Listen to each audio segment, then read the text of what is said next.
आव्हान आणि प्रेरणादायी असा संस्कारक्षम क्षण आहे.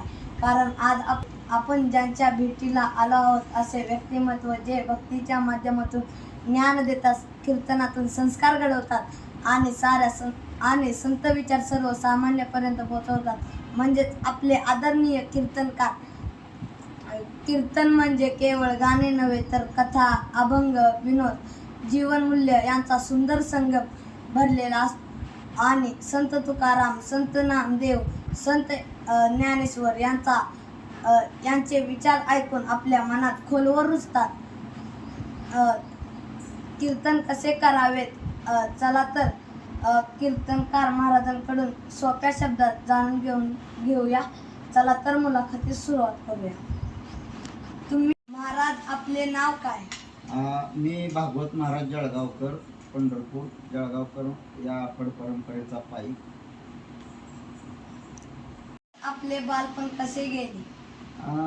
लहानपणापासून आमच्या घरामध्ये फड परंपरेची परंपरा आहे. फड परंपरा आहे. श्री गुरु बाळाजी महाराज जळगावकर हे आमचे मूळ पुरुष आणि त्यांच्यापासून सुरू असलेली ही जळगावकरांची फड परंपरा. या फड परंपरेमध्ये जन्म झाल्यामुळे एक प्रकारे मला बाळकडूच मला वारकरी संप्रदायाचं मिळालं आणि त्यामुळे लहानपणापासून वारकरी वाङ्मय, वारकरी कीर्तन, वारकरी भजन या सगळ्यांचे संस्कार माझ्यावर लहानपणी झाले. आणि अभ्यास करत करत म्हणजे एकीकडे शालेय अभ्यासक्रम आणि एकीकडे वारकरी अभ्यासक्रम या दोन्हीची जोड मी लावत, त्यांचा समन्वय साधत मी एक प्रकारे पुढे कीर्तनकार झालो. कीर्तनकार कसे झाला? कीर्तनकार होण्यासाठी त्याच्यासाठी संत वाङ्मयाचा अभ्यास होणं गरजेचं असतं आणि तो अभ्यास करत करत कीर्तनकार पुढे त्या अभ्यासाचं श्रवण मनन निधिध्यासन करूनच कीर्तनकार होता येतो. कीर्तन म्हणजे नेमके काय असते? कीर्तन म्हणजे भगवंताची एक प्रकारे स्तुती आहे. नामस्मरणालाच कीर्तन असं संबोधलं जातं. आणि दुसरी गोष्ट अशी की लोकांचं केलं जाणारं लोकांना केलं जाणारं मार्गदर्शन हे कीर्तन एक माध्यम आहे, ज्याच्यातून भगवंताची स्तुती, भगवंताचं नामचिंतन याचं आपण काय करतो तो वैशिष्ट्याने उपयुक्त असं त्यांचं वैशिष्ट्य सांगतो. कीर्तनासाठी तुम्हाला कोणाचे मार्गदर्शन मिळाले? कीर्तनासाठी सर्वात पहिल्यांदा वैकुंठवासी हरिभाऊ महाराज पाटील, मुमुक्ष पाठशाळेचे संस्थापक यांचं मार्गदर्शन मला मिळालं. कीर्तनात कथा सांगण्याचे महत्त्व काय आहे?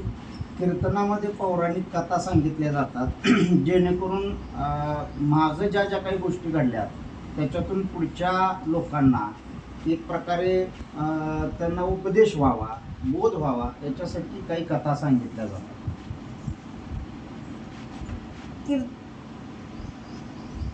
कोणते संत तुम्हाला सर्वाधिक प्रेरणा देतात?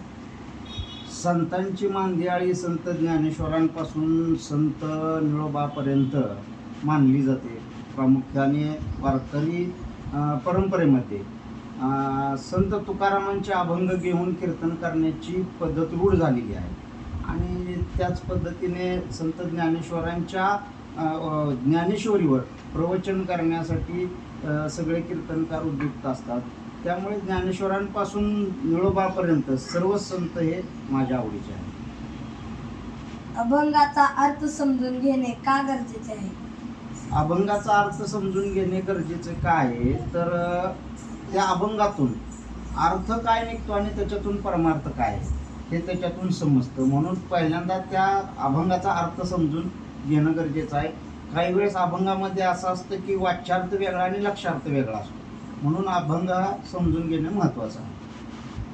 महाराज, मुलांनी लहानपणापासून कोणते संस्कार आत्मसात करावे? सर्वात प्रथम संतांची चरित्र, महात्म्य असलेले जी लोक आहेत त्यांची चरित्र, जे काही वीर आहेत, पराक्रमी असे शूरयोद्धे आहेत, त्यांचे चरित्र अभ्यास केले पाहिजे, त्याचं श्रवण केलं पाहिजे. तेच संस्कार आपल्याला पुढं काय होतात तर आपल्याला भविष्यामध्ये त्याची प्रेरणा मिळते. मोबाईल आणि टीव्हीच्या काळात कीर्तनाचे महत्त्व काय आहे?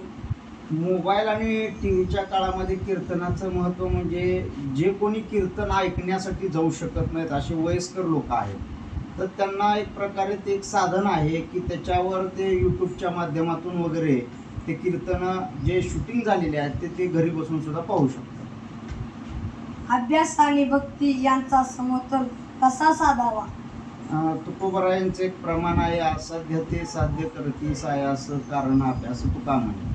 म्हणजे असाध्य असलेली गोष्ट साध्य करण्यासाठी अभ्यास गरजेचा आहे आणि अभ्यास केल्यानंतरच आपल्याला साध्यापर्यंत जाता येऊ शकते.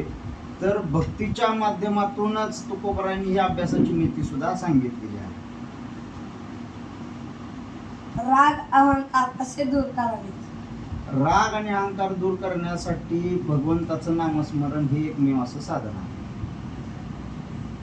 चांगले विचार मनात कसे टिकवावे?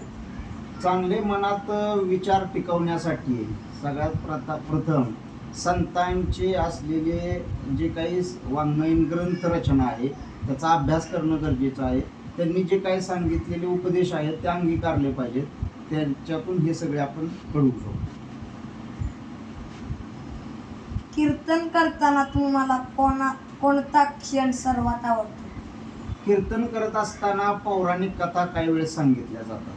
एखादा दृष्टांत ज्यावेळेस आपण कीर्तनातून एखादा कीर्तनकाराच्या मुखातून आपण ऐकतो त्यावेळेस तो कीर्तनकार त्या स्थितीचं वर्णन करत असताना साक्षात ते स्वरूप आपल्यापुढे उभा करत असतो आणि तोच क्षण आपल्यामध्ये एखाद्या गोष्टीला कलाटणी देण्यासाठी काय असतो तर वैशिष्ट्यपूर्ण असतो. आम्हालाही कीर्तन करायचे असेल तर काय शिकावे? सर्वात प्रथम कीर्तन करायचं म्हटल्यानंतर कीर्तनाची काही अंग आहेत. त्याच्यामध्ये गायन आहे, त्यानंतर पाठांतर आहे, त्यानंतर चिंतन आहे. तर या गोष्टी ज्यावेळेस आपण शिकू त्यावेळेसच आपण कीर्तन करू शकतो. आजच्या पिढीला तुम्ही कोणता एक संदेश द्याल? आजच्या पिढीला एक संदेश आहे की आपण अभ्यास करत असताना फक्त घोड्याच्या डोळ्याला झापडं लावल्यासारखे आपण अभ्यास करतो. तर तशा पद्धतीने न करताना त्याचा अर्थ आणि त्याचा संदर्भ, त्याचा परमार्थ या सगळ्या गोष्टीचा दृष्टिकोन तपासूनच अभ्यास. कसे वाटले तुम्हाला? छान वाटले की एखादे लहान विद्यार्थी एखाद्या पत्रकारांप्रमाणे मुलाखत घेत आहेत. जणू काही ते भविष्यातील एका टी व्ही चॅनलचे, प्रिंट मीडिया किंवा इलेक्ट्रिक मीडियाचे पुढे होऊन पत्रकार होऊ शकतात किंवा पुढे अशी विद्यार्थ्यांना एक वेगळी संधी आहे की ते पुढे आपलं करिअर त्या पत्रकारितेमध्ये करू शकतात. महाराज, वेळ दिल्याबद्दल मी तुमचे आभार मानतो. धन्यवाद.